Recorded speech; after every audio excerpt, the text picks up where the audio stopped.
Hello everybody and a very warm welcome to NEET now your NCERT destination. हम बात कर रहे हैं एनिमल किंगडम की, क्लासेस तक आ चुके हैं। आज हम देखेंगे क्लास एव्स, यानी कि हमारी बर्ड्स, जो हमारी कलरफुल ब्यूटीफुल बर्ड्स हैं उनके बारे में हम जानेंगे।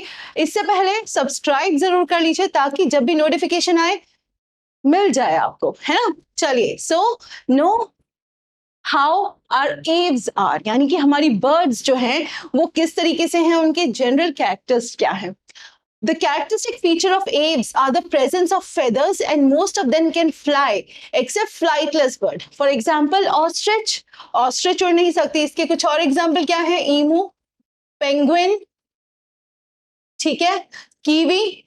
ये जो आपकी बर्ड्स हैं, these cannot fly, but exceptions हमेशा होंगे, एक्सेप्शंस हर जगह होंगे। यहां जो चीज हमें याद रखनी है वो ये याद रखनी है कि aves have the classic ability to fly, और ये बचपन से हम पढ़ते आ रहे हैं कि वो उड़ सकती हैं। क्यों? क्योंकि उनकी बोन्स हॉलो हैं। उनकी बोन्स क्या है? न्यूमैटिक बोन्स और हॉलो, तो उड़ने में आसानी होगी। अब कोई चीज अगर भारी होगी, उसमें पूरी सॉलिड होगी, तो उसको लेके उड़ना बहुत मुश्किल हो जाएगा। So birds bones are hollow, but flightless birds भी होती हैं, ठीक है ना।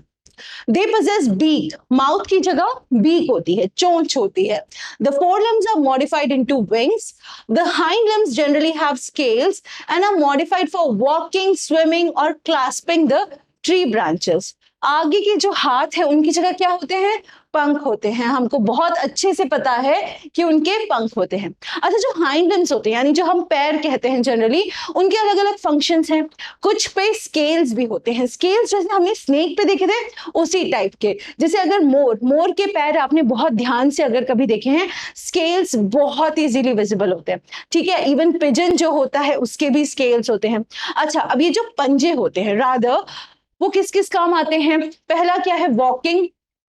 मोर, कौवा, पिजन जब चल रहे होते हैं, हाँ उड़ सकते हैं बट वो चलते भी हैं, ठीक है। तो वॉकिंग के लिए, स्विमिंग जैसे कि डक्स, है ना, बतख आपकी, उनके लिए क्लास्पिंग द ट्री ब्रांचेस, जब वो ब्रांच पे बैठे हैं तो अगर सिर्फ रखे रहेंगे तो उनके लिए लुढ़कना कभी भी आसान होगा। सो क्लास्पिंग, जैसे यहाँ पे है, आपने देखा होगा तोता या कोई भी बर्ड जब बैठती तो उसको इस तरीके से पकड़ के बैठती, तो इस चीज को पकड़ने को हम कहते हैं क्लास्पिंग, ठीक है। सो हाइंड लिम्स इसके काम आएंगे। Skin is dry without glands except the oil gland at the base of the tail. Oil glands नहीं है, स्किन ड्राई होती है, लेकिन टेल की बेस पे, यहाँ पे पीछे की तरफ एक ऑयल ग्लैंड होता है। Endoskeleton is fully ossified, bony and long bones are hollow with air cavities, जिनको हम न्यूमैटिक कहेंगे। न्यूमैटिक एयर हॉलो, ठीक है, ये याद रखना। जो हमारे टायर्स होते हैं, जो आपकी कार्स में हैं, जो आपकी बाइक्स में होते हैं, साइकिल्स में होते हैं, वो अंदर से हॉलो होते हैं, ठीक है।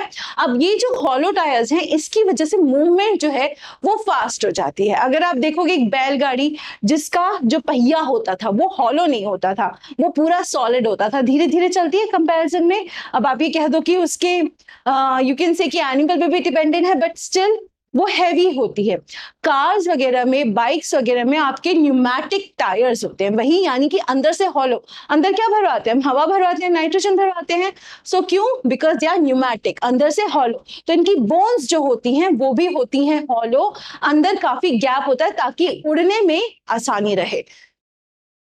The digestive tract of birds has additional chambers, the crop and gizzard. ये जो crop and gizzard है, ये आपके external chambers हैं, जिसकी वजह से इनका जो digestion है उसमें हेल्प होती है। ये चीज इनकी एक स्पेशल है जो आपको याद रखनी होगी, right. Now next, heart is completely four chambered, they are warm blooded, homeothermous। अभी तक हम जो पढ़ रहे थे वो सब क्या था आपका? poikilothermal, वार्म ब्लडेड नहीं, कोल्ड ब्लडेड। यहां से अब आपके होम्योथर्मल हैं बर्ड्स, और हम वी आर होम्योथर्मल, यानी कि warm blooded. They are able to maintain a constant body temperature. गर्मी बाहर हो, हम लोग स्वेटिंग के साथ अपना बॉडी टेम्परेचर नॉर्मल रख पाते हैं, ठीक है। क्यों पॉसिबल है? Because we have that ability. Same goes for birds also. Respiration is by lungs. Air sacs connected to lungs supplement respiration, यानी कि एयर सैक्स हैं, जैसे हम लोगों में एल्वियोलस होता है, एल्वियोलाई होता है, इसी तरीके से इनके लंग से कनेक्टेड हैं, जिनके through respiration becomes a bit easier. ठीक है, अब यहाँ पे एक चीज याद रखनी है, टेम्परेचर कांस्टेंट है, रेस्पिरेशन के लिए अलग से लंग्स को सप्लीमेंट कौन कर रहा है, एयर सैक्स। सेक्सेस सेपरेट है, fertilisation is internal, they are oviparous and development is indirect नहीं, डेवलपमेंट इज डायरेक्ट। कभी बच्चा देखा है, लार्वा देखा है, नहीं ना। यहाँ पे आपको हमेशा बर्ड्स की तरह ही बर्ड्स निकलते हैं, जो अंडे में से निकलता है चूजा ही निकलता है।